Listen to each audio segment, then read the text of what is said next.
The silky red scarf would not make a very... Alexander examines the red ribbon and finds a strand of long black hair.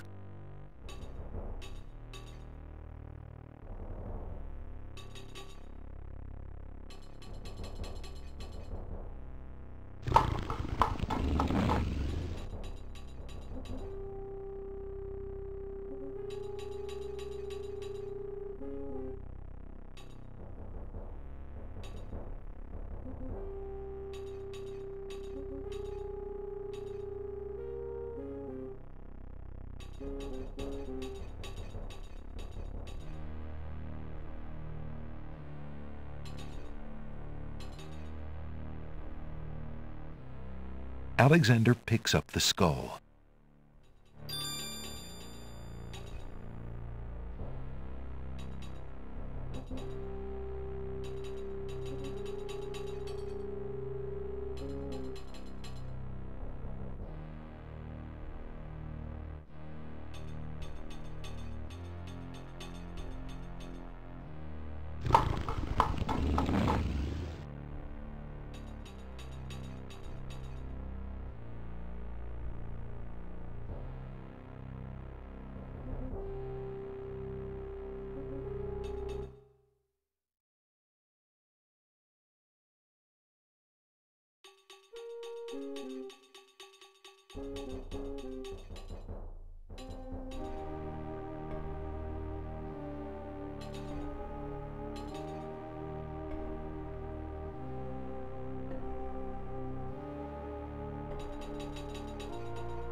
Alexander takes the shield from the wall.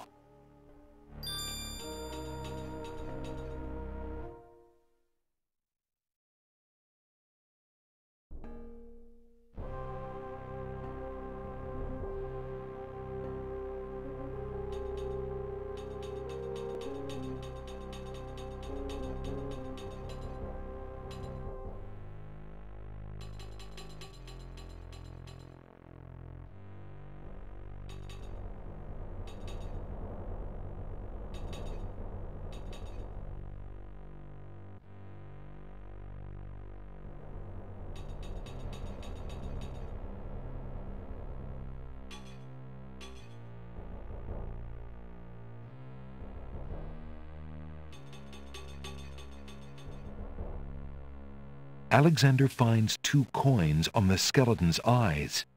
He takes the old coins.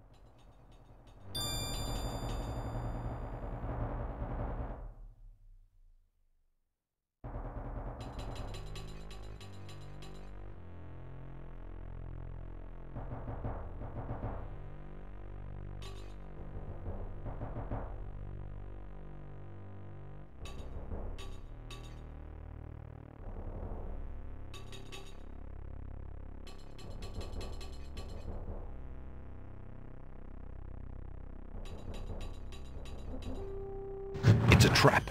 The doors have sealed Alexander inside.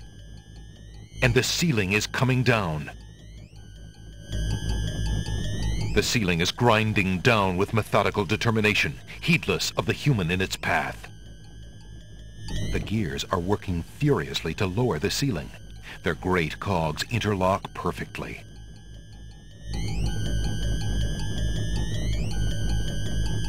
In a desperate move, Alexander throws a brick into the grinding gears. The brick is caught between 2 cogs. The gears shriek and shudder. The mechanism grinds to a halt. The ceiling is stuck. The trap is sprung.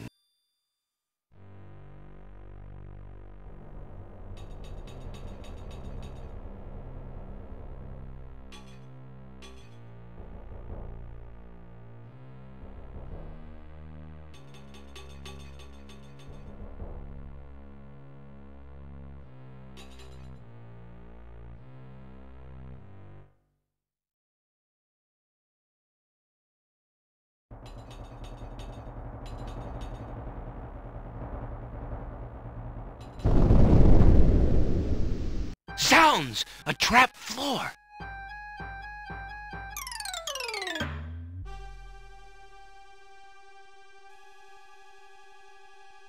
Alexander seems to have fallen to a lower level of the catacombs. Wherever he is, the place sure is dark. Alexander can't even see his hand in front of his face.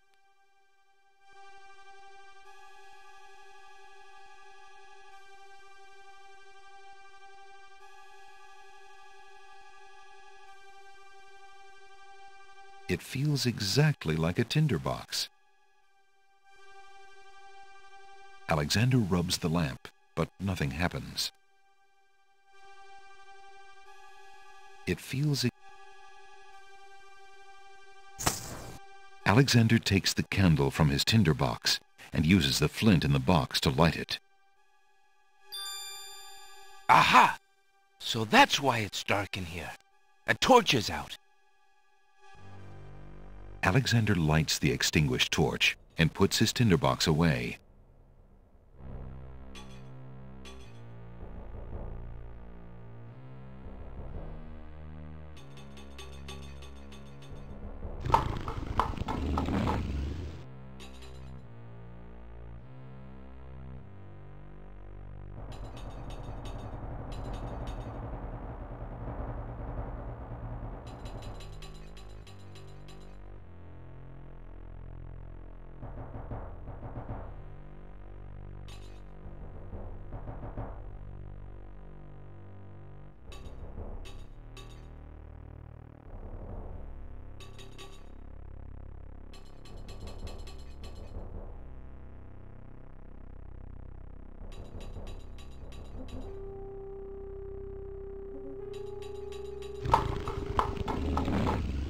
Alexander hears the sound of a wild beast again, this time so loud that the creature itself seems to be in the same room with him. The noises are coming from the other side of the east wall.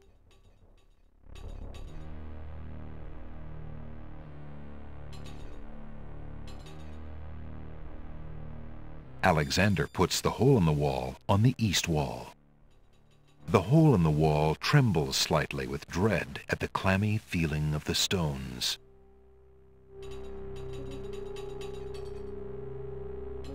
Alexander peers through the hole in the wall and sees just another room in the catacombs.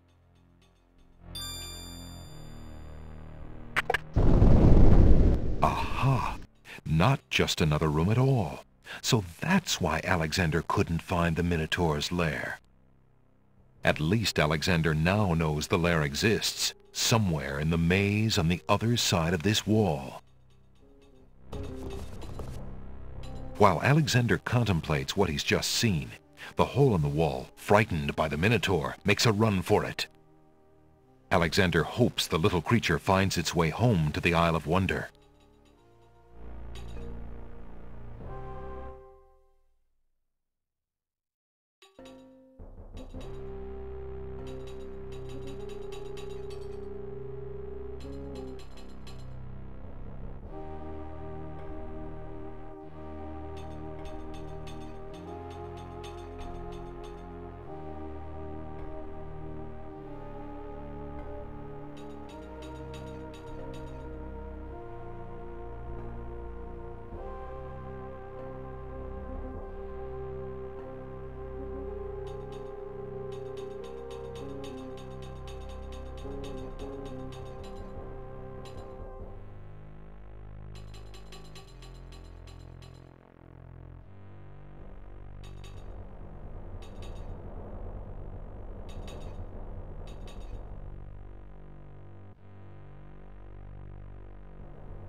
A very beautiful, very dusty tapestry hangs on the wall.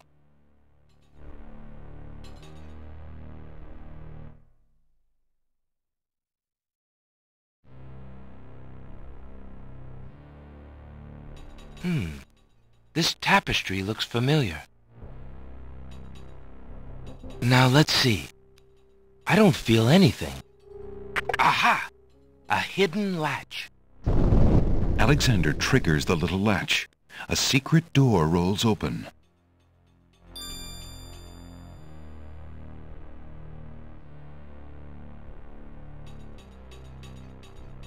No! I beg of you!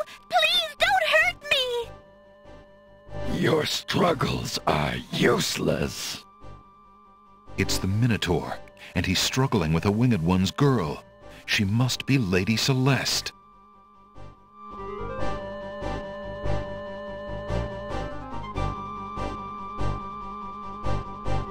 Excuse me.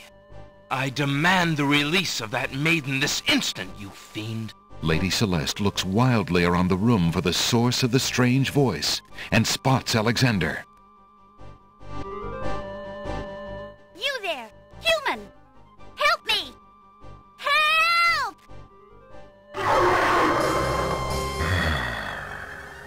Who dares enter my lair? I ask you to release your captive or suffer the consequences. Never. You die, human. As the Minotaur advances in attack, Alexander slowly backs away. Until he can back away no more. Now where to, little man?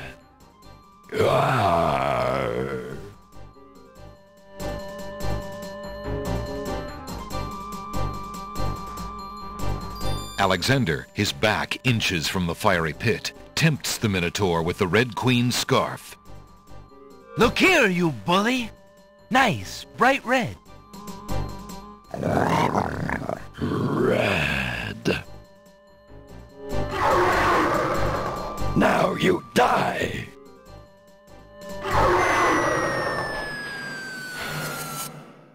The Minotaur drops from sight amidst the consuming flames. Slowly, his scream fades as well. Have you been harmed, Lady Celeste? Are you all right?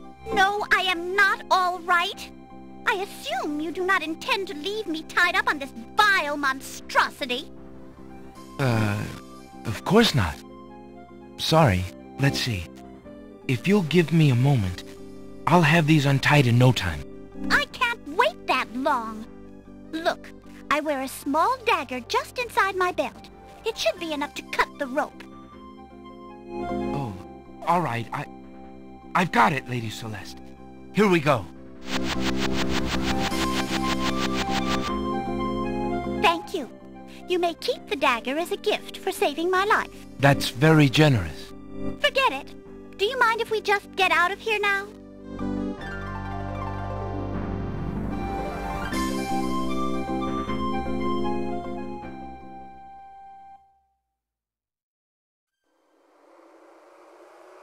The Winged One's guards, bored with the pointless waiting, are startled by the sound of rock moving against rock.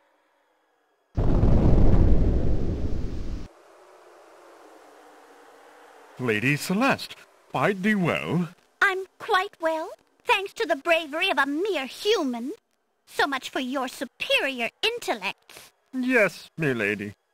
Now bring him along. I'm going home.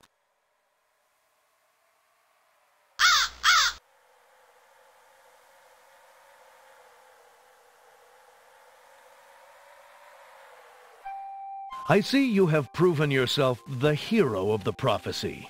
Well, I am expected to thank you for saving my daughter's life, so I thank you. I am obliged to thank you for the restoration of our sacred catacombs.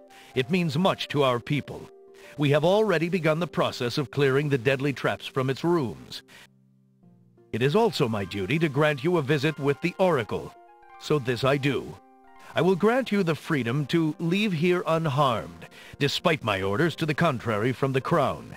But there, my obligations to you end.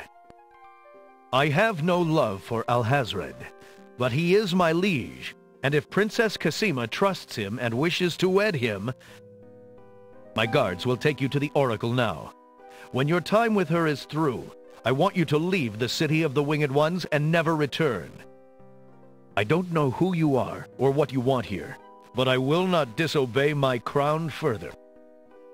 I thank you, Lord Azure. I will respect your wishes.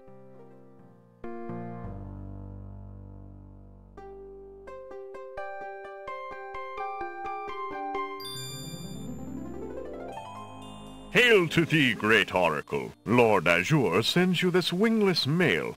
It appears that he solved the cliffs of logic and... defeated the Minotaur in his lair. So I have seen. So this is the one that haunts my pool of late. Welcome, young seeker. What knowledge do you desire? Princess Cassima, whatever you can tell me, great oracle. Ah, of course, the princess. That explains my images. Let us see what we can see.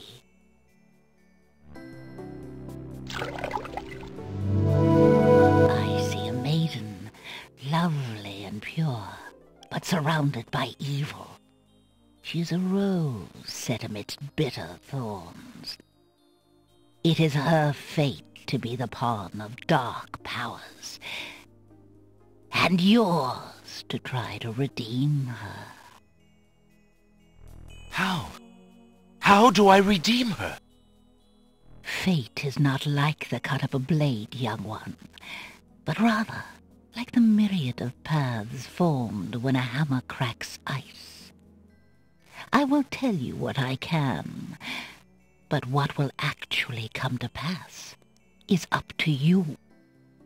I see that any attempt to reach the girl will force you into battle, a struggle against a dark force.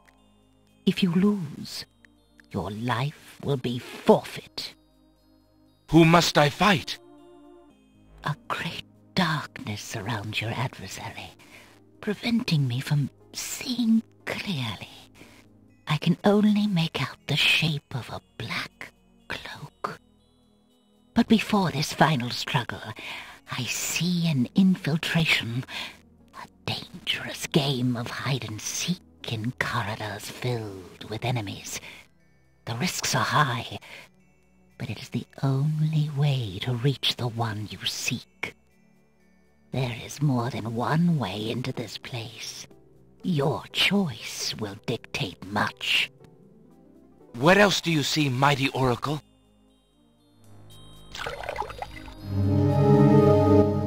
Oh, such pain.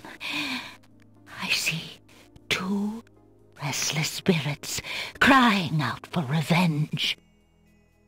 These shades could help you destroy the dark force if they were to be brought back from their spiritual form.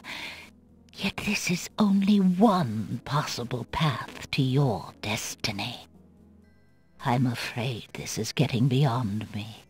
I know very little about the afterlife. I can only advise getting counsel from the druids. Be warned. The druids are reclusive and dangerous. They might aid you, or they might destroy you. Like their island, the druid's nature is hidden in the mists. There is nothing more I can do for you, except to give you this. It is water from the sacred pool.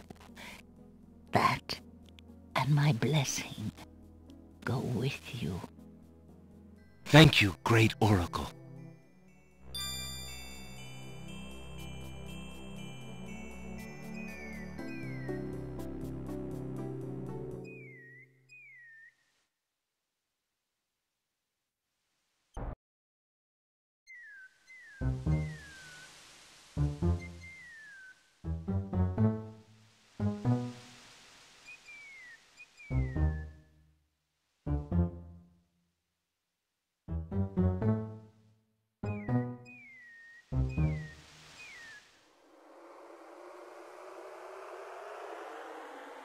Alexander arrives.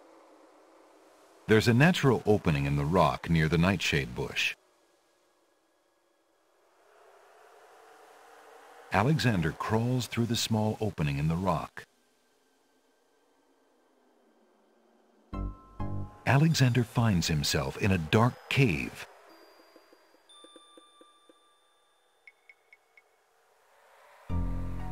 Alexander takes the candle from his tinderbox and uses the flint in the box to light it.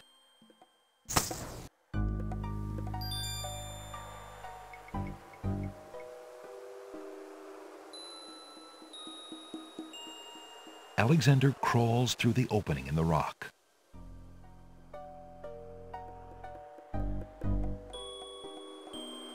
The lighting in this part of the cave is better. Alexander extinguishes the candle's flame and places it back in his pack. A natural window-like opening in the rock provides a view to the outside world. A peppermint plant grows on the window's ledge.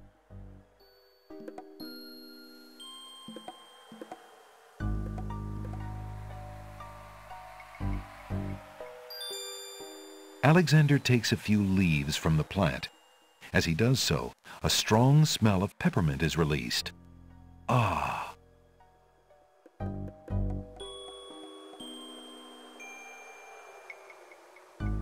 Alexander crawls.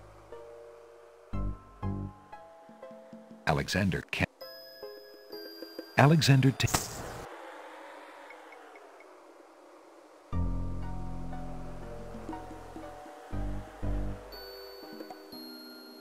Alexander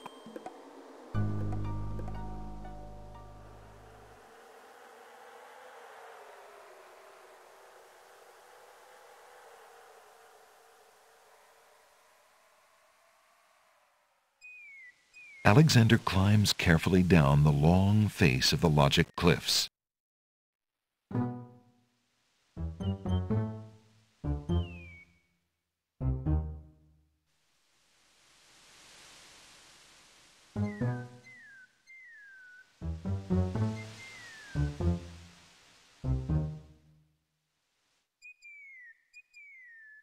Alexander climbs carefully down.